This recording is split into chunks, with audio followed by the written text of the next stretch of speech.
Assalamualaikum warahmatullahi wabarakatuh. Perkenalkan, nama saya Dewi Mangsa dengan NIM 21165.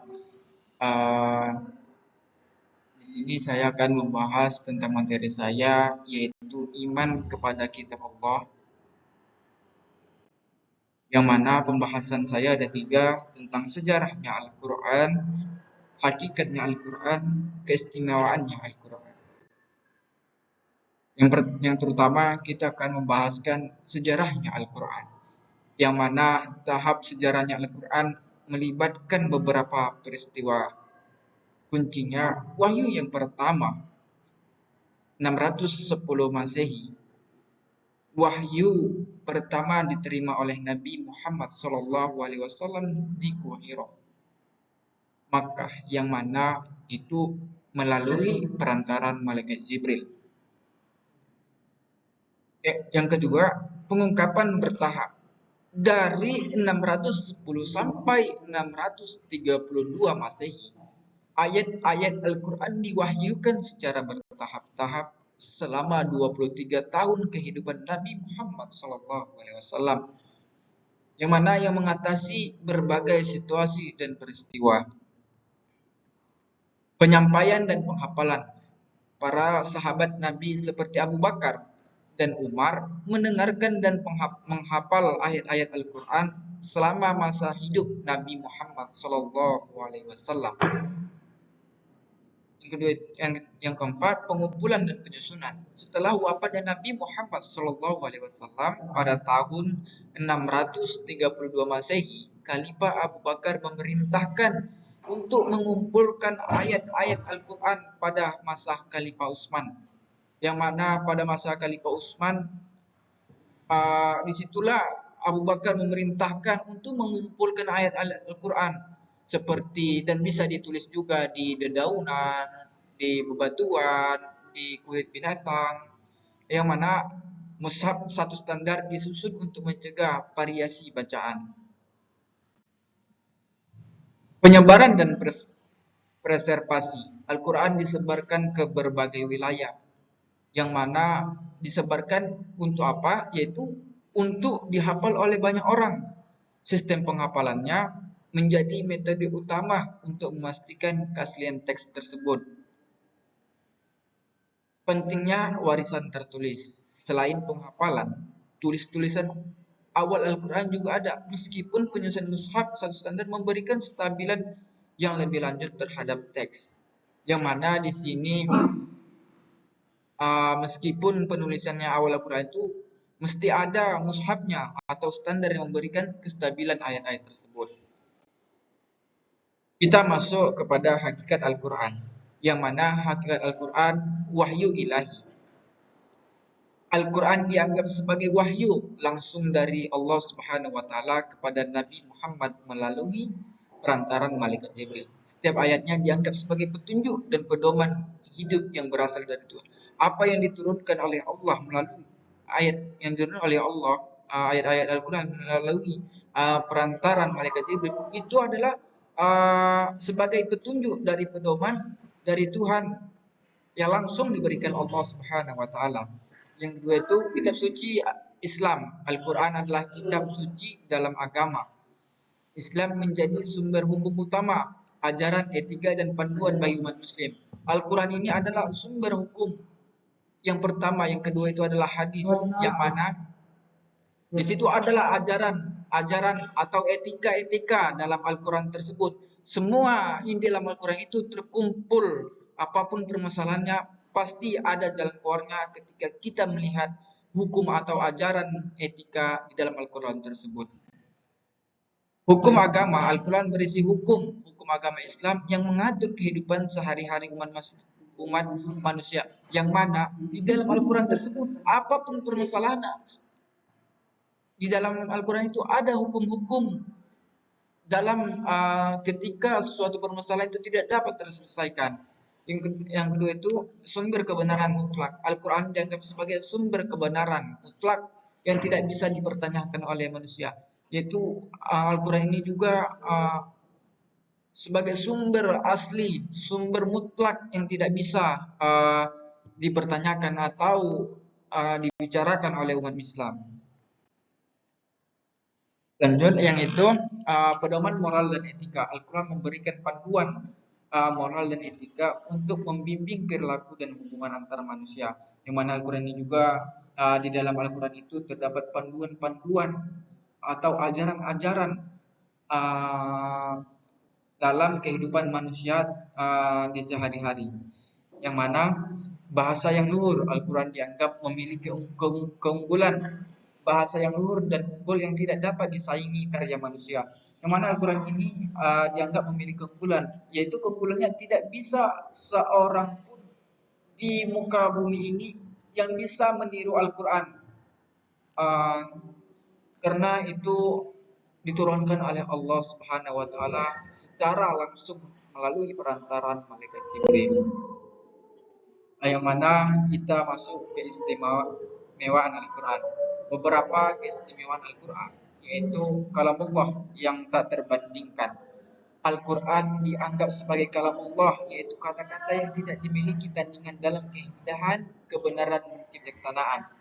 Yang mana kalamullah ini yang tak tertandingkan itu maksudnya di sini tidak ada satu umat manusia di muka bumi ini yang bisa menandingi keindahannya, tidak ada yang bisa menyainginya, yang tidak ada bisa menyaingi kebenarannya selain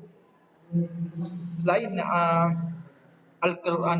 Al-Quran itu tersendiri, kitab-kitab apapun tidak ada yang bisa menandingi selain kitab Al-Quran yang diberikan oleh Allah melalui perantaraan malaikat Jibril, yaitu sebagai petunjuk seluruh aspek kehidupan. Al-Quran memberikan petunjuk atau pedoman sebagai aspek kehidupan, termasuk spiritualitas, moralitas, hukum, dan tata cara ibadah. Di dalam Al-Quran ini memberikan panduan atau pedoman tentang beribadah yang bagus, yang baik.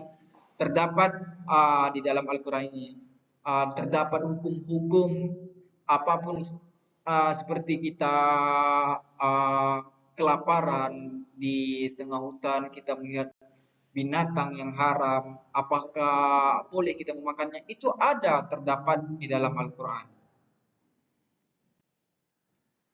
Yang mana selanjutnya keajaiban bahasa. Al-Quran dianggap memiliki keunggulan bahasa yang tidak dapat dicapai oleh karya sastra manusia, menantang pembaca untuk menyamai atau menandinginya. Ini pun Al-Quran ini unggul dalam bahasanya, tidak dicapai seorang karya sastra mana yang bisa menandingi untuk menyamai Al-Quran ini. Tidak ada yang bisa.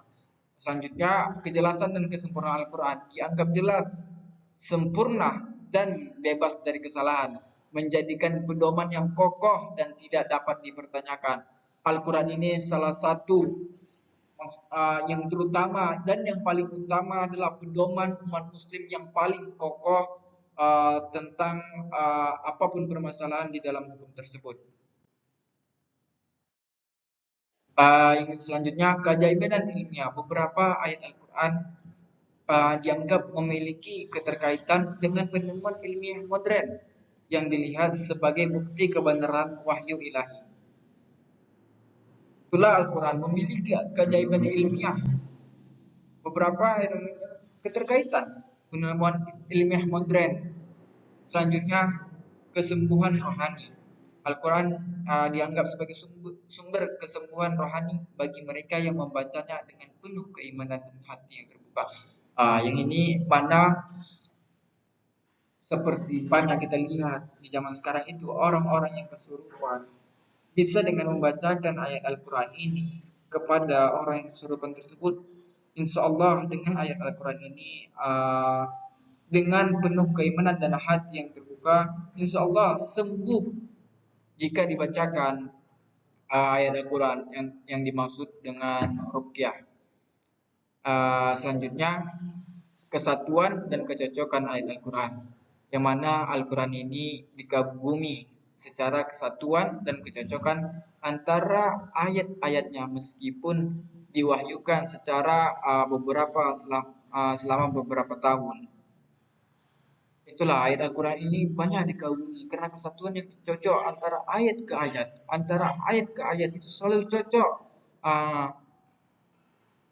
Dan selanjutnya dan kesimpulan bagi saya dari saya yaitu hakikat Al-Quran, yang mana hakikat Al-Quran ini adalah kitab suci. Al-Quran adalah kitab dalam ajaran agama dan sumber utama hukum ajaran etika dan panduan bagi umat muslim, bagi umat Islam, yang mana kitab suci ini adalah kitab kita bagi umat muslim untuk pedoman kita yang membuat kokoh membuat kita kokoh dalam permasalahan atau mencari sumber hukum di dalam Al-Quran tersebut. Setelah hakikat Al-Quran, kesimpulannya itu juga ada sejarah juga, yaitu yang pertama kali Al-Quran diturunkan melalui malaikat Jibril. Baru setelah itu setiap permasalahan yang ada di muka bumi ini pasti Allah turunkan satu persatu ayat untuk menyelesaikan permasalahan tersebut melalui perantaraan malaikat Jibril. Dan selanjutnya itu yang terakhir itu keistimewaan Al-Quran. Banyak kita lihat keistimewaan Al-Quran ini dari kesimpulan dari yang tiga tadi. Saya akan mengambil juga kesimpulan dari keistimewaan Al-Quran, yang mana keistimewaan Al-Quran ini jika kita membacanya dalam kehidupan sehari-hari akan meningkatkan kualitas iman dan takwa kita kepada Allah Subhanahu wa taala, yang mana di situ akan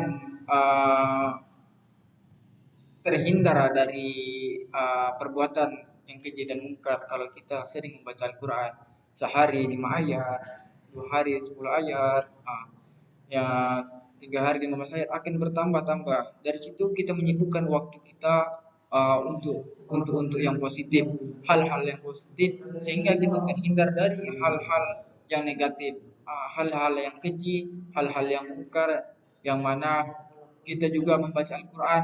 Apabila kita tahfiz dalam membaca Al-Quran, kita akan bisa memberikan mahkota di pada masyarakat kelak kepada kedua orang tua kita, yang mana Al-Quran ini juga keistimewaannya sebagai sumber hukum atau pedoman umat muslim satu-satunya di dunia. Dan juga Al-Quran ini memiliki keistimewaan yang tidak bisa ditiru oleh karya sastra manapun. Tidak ada yang bisa meniru keindahannya, ke kejelasannya, kebijaksanaannya dalam Al-Quran tersebut. Selanjutnya Al-Quran ini juga membawa kehidupan kita kehidupan kita yang lebih baik dari zaman jahiliyah sampai zaman sekarang. Al-Quran ini banyak membawa perubahan di muka dunia ini. Dengan Al-Quran lah kita tahu banyak pelajaran yang kita ambil, banyak pemberitahuan yang kita tahu, seperti kita banyak kejadian yang kita lihat di Sumatera Barat ini juga termasuk meletusnya Gunung Merapi, banjirnya di Harau. Terus di dalam Al-Quran itu tersebut itu banyak penjelasan-penjelasan tentang musibah atau